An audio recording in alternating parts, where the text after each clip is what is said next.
Good morning and welcome to the Core Connection. I'm Mira Rubin here with you on Enlightened World Network.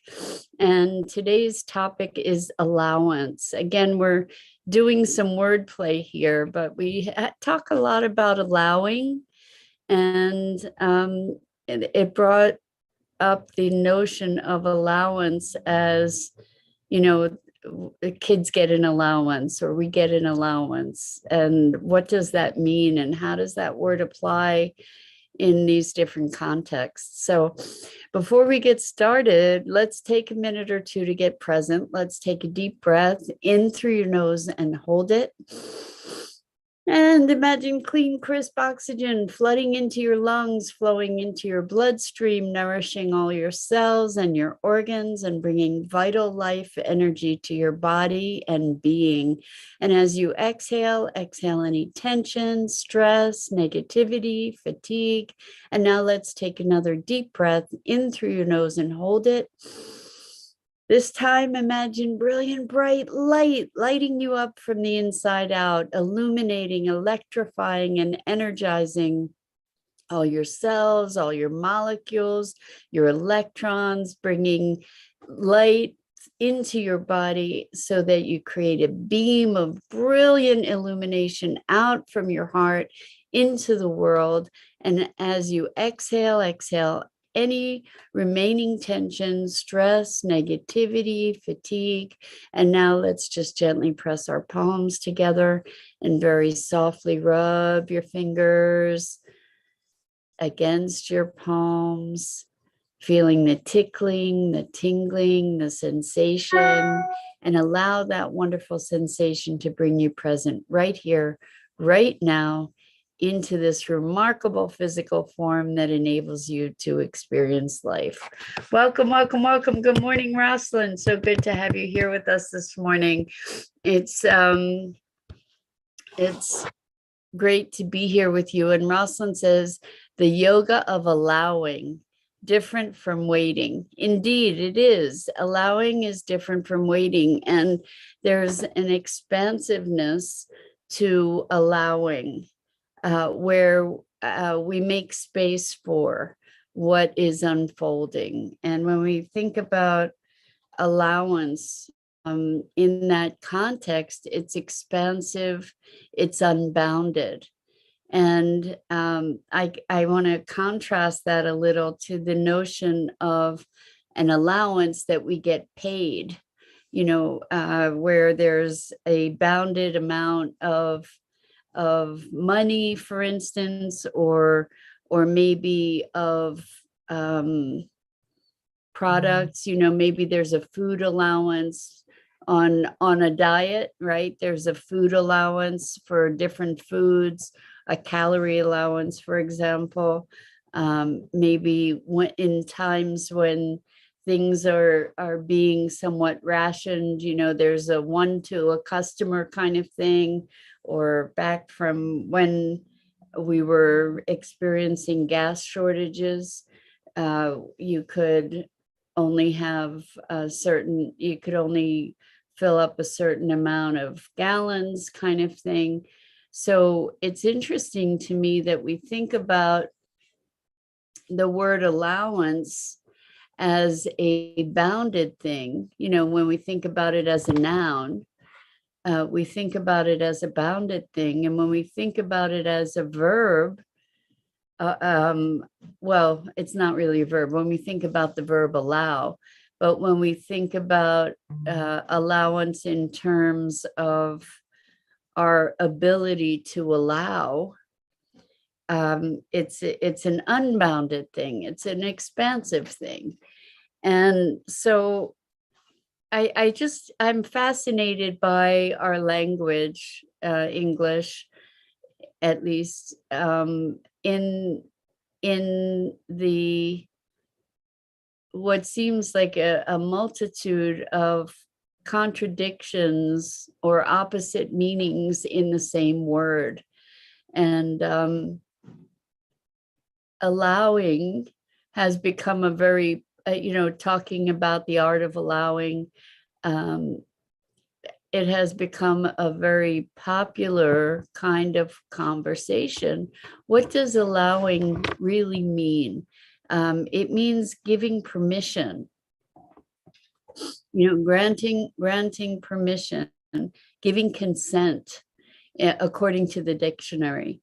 But I think when we talk about allowing, it's more complex than giving consent. It's an active, like Rosalind says, the yoga of allowing. It's got an active and a passive element to it all at once, right? Allowing is relinquishing control, relinquishing the need to control, and allowing the opening, creating an opening for things to unfold. And Rosalind says, allowing no attachment to the outcome. And so if there's no attachment to the outcome, thank you for that, Rosalind. If there's no attachment to the outcome, it also may be that there's no focus on the outcome. And Rosalind says contentment. So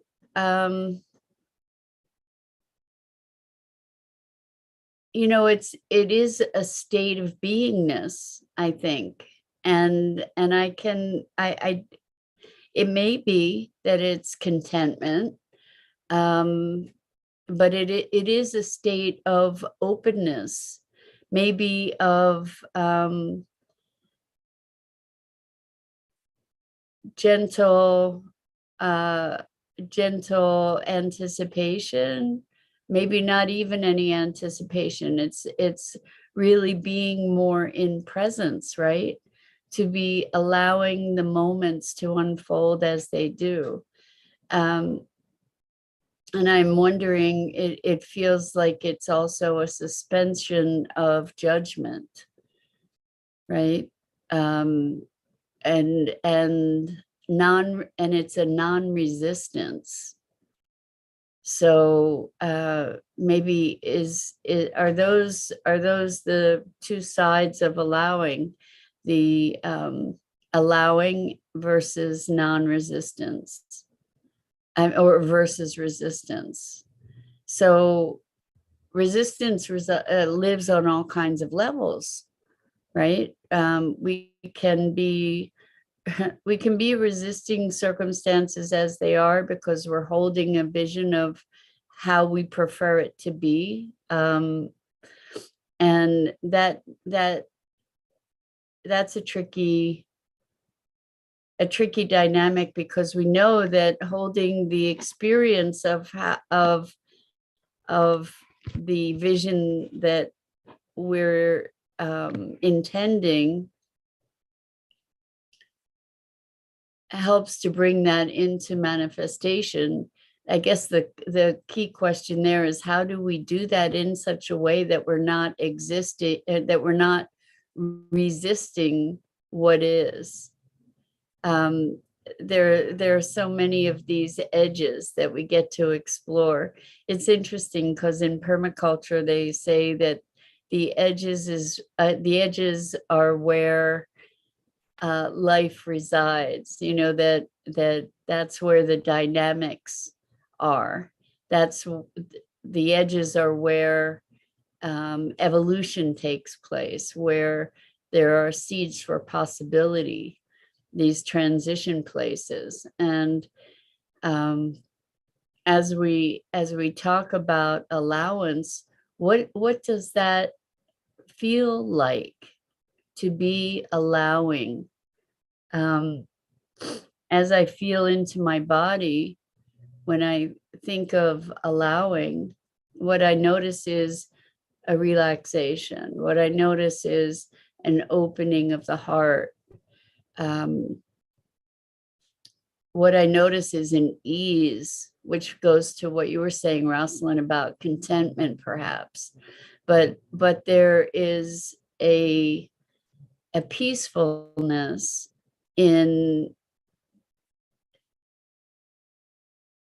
maybe in trusting, maybe part of the foundation of allowing is trusting that things are unfolding in their perfection, trusting that we're safe, trusting that it's all okay in any given moment, that we're okay in any given moment. And so one of the reasons that I wanted to have this conversation with you guys is because we do talk about allowing a lot, and allowance, essentially. What is this thing, allowance? We don't often really talk about the details of it. We don't really delve into it when we talk about we need to allow, or we're in a process of allowing the unfoldment of life in its intelligence and in its context and beauty. And by the way, if you guys are putting in comments and I'm not responding to it, it's because I don't see the comments. So if you want your comments to be seen, go to the Enlightened World Network Facebook page or the Enlightened World Network YouTube channel. You can put your comments in there. So Rosalind says we can still have desires, but resistance to any other version of the outcome is projecting. Then that is suffering. Allowing is not trying to flatline emotions. Exactly. Good morning, Robin. Welcome. It's great to have you here with us. So back to Rosalind's comments. We can still have desires, but resistance to any other version of the outcome is projecting. So when we, and then Rosalind says, then that's suffering. So it's true that our suffering comes from our resisting what's present, right? Resisting based on our perceptions, resisting the way that things are. And it's interesting to be being in both spaces of visioning what's possible and being present to what is without resistance. We don't necessarily have to focus on what is, particularly if it's undesired. But if we can shift our focus without resisting the prevailing circumstance, that's the art, is to be visioning our intended state, or intending while not resisting what is existing. It's a mouthful. Okay, so allowing is not trying to flatline emotions, right? Because if you're trying to flatline the emotions, if you're trying not to do something, or you're trying to do something, then all of that is resistance, is creating resistance versus actually doing something. When we're in the flow of things and having inspired doing, there is no resistance. We're continuing to be that unimpeded expression of inspiration and of life, right? So how do you move into a state of allowance or a state of allowing? And this just came to mind. We were talking earlier about how maybe you had an allowance or have an allowance. If you're on a budget, you're giving yourself an allowance, and that's a bounded thing. But on another aspect, or in another way, it is a gift that you're giving yourself, right? Or it's almost, you get to expect that allowance. You expect that bounty. And it may not even be interpreted as bounty after a point, but if we look at it as a gift, we can look at how, by allowing, we are giving ourselves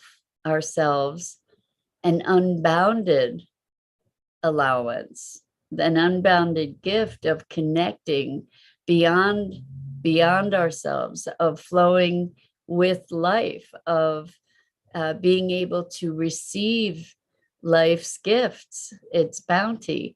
And that may be our allowance. When we allow, we have this unlimited source of energy, inspiration, possibility. And that takes the whole notion of having an allowance to a whole new level, right? Where we can feel abundant in that allowance, because the allowing, as we go back full circle, is unbounded, right? So Rosalind says, allow self to experience the spectrum of emotions with no judgment. Exactly. It's the judgment that anchors those emotions. It's the judgment that creates resistance to those emotions, that is then creating an impediment to their natural flow. So continuing with Rosalind's comment, contentment requires the background of silence to be expressed. Silence is not the absence of noise. It's the essence of all. We all have presences. Freedom is to enjoy or be happy and unhappy at the same time. Is to enjoy our being happy and unhappy at the same time. So that sounds like a koan, Rosalind. So to be happy and unhappy at the same time. I think Rosalind says we all have preferences. So the spectrum of emotions, maybe I don't know what it would be like to be happy and unhappy at the same time. It's kind of this idea of multitasking. What I understand about multitasking, whether it's true or not, I feel like we can hold multiple things at the same time, and that we can actually multitask. But what I've heard about that is that we're switching focus rapidly from one thing to another when we're multitasking. That we're focused on this, then this, then this, then this, and it's not focusing on everything all at once. So I wonder if that's the same with these variety of emotions, that we're not actually experiencing them at the same time in terms of happy and unhappy, given that they're polarities kind of, but that maybe we flip between them. And I wonder what would make that flipping happen is our thinking, probably, the way that we shift our mindset. I've seen it, speaking about how our minds affect our emotions, I've seen in session work, it's so interesting, where in the core connection work, I've noticed that emotions evolve much more quickly. Our emotional response to things evolves and shifts and changes much more with greater facility than our ideas, our mental constructs. They take longer to transform than our emotional responses to things. And so, people who have felt sad or angry a lot in their lives, for instance, in a session will move through, and their response to a certain input is radically transformed, for instance, from anger to neutrality, for example. And they still have the idea that they are angry as a beingness, when in fact their response has shifted and they haven't yet adapted to their new beingness. So it's very interesting. And relating to this word allowance, I just had another thought where we have the phrase make allowances for. So making allowances for someone kind of sounds like excuses in a way, unless it's given generously, right? Although I don't like the feeling that it's hierarchical somehow, to be making allowances for someone. Like I'm in a place where I'm in a hierarchy. I'm making allowances for them, like as an excuse, that they are less capable or something for some reason. In that context, I wonder about the merits of such a thing. I think that the tone of making allowances for another is not quite fully just, somehow is not respectful of the quality of the other somehow. And you might feel differently about that. I'm just playing with these ideas.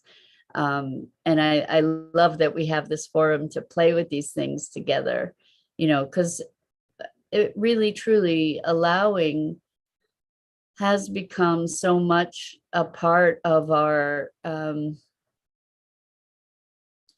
current evolutionary path, is learning how to allow. And it doesn't mean complacency. It doesn't mean inactivity. It doesn't mean taking no action. Rosalind says, being in the moment is having no resistance to the present moment. Exactly. And that's really what we're coming to, what we're getting to is, and all roads lead to presence is really what it comes down to. Rosalind continues, once you're aware what's being felt, not thinking or interpreting exactly, then you're motivated by a desire to do something to relieve the suffering. So I was with you up until the very last piece. Once you're aware of what's being felt, then you're motivated by a desire to do something to relieve the suffering. So the doing of the something is the thing that I'm questioning a little bit. So one of the things is that really truly does alleviate suffering is when we presence ourselves to what is being felt, and allow ourselves to presence ourselves to that without the thinking and the interpreting, because it's the interpreting and the thinking that really creates the suffering. So even if we're in pain, we can be experiencing pain and not necessarily be suffering, because the suffering comes in when we start trying to resist the pain or believing that it should be different from something else rather than being in the experience of that moment. That's the resistance, right? And there may, in recognizing I'm sitting this way and I'm feeling pain, maybe if I shift my position, the pain goes away. So there is action. And I think that it, as you're saying, Rosalind, that action comes from awareness. So we've done some circles today talking about allowing and awareness and presence and the unbounded gift of abundance of an allowance from the universe that is unlimited. Anyway, always fun to have these conversations. And Rosalind, thank you so much for engaging, and thank you so much to everybody else who's joined us this morning for this morning musing. And I'm Mira Rubin. This is the Core Connection, and I go live each weekday morning at 9 a.m. Eastern on the Enlightened World Network Facebook page. And I invite you to check out the other awesome programming on Enlightened World Network, EWN, One with the Earth, Enlightened World Living. And until next time, so much love and appreciation to you. And I hope to see you again here really soon.